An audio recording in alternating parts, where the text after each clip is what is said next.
Eto na! Eto na! Ay, hindi lang, masaya lang ako. Ayan, mga palangga ko, nakikita nyo ba? Sobrang saya ko na sobrang saya. Ayan.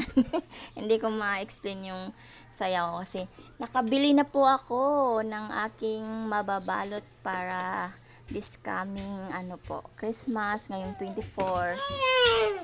At masaya ako na meron na po ako mabibigay sa kanila kasi alam nyo ba mga palangga ko, yun po ang wish ko dati talaga nung maliit pa ako na magkaroon ako ng regalo kahit ano pa yan, basta may regalo ako ngayong Kapaskuhan. Pero yan po ay hindi ko naranasan nung kabataan ko, kaya ngayon ipaparanas ko po sa mga bata na nandito sa amin, dito sa area namin, kahit na hindi man ako mayaman.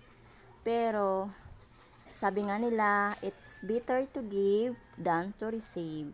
Kasi nga po, si God na po ang bahala talaga sa inyo kung ano man yung kabutihan na binibigyan niyo. Ayun, thank you!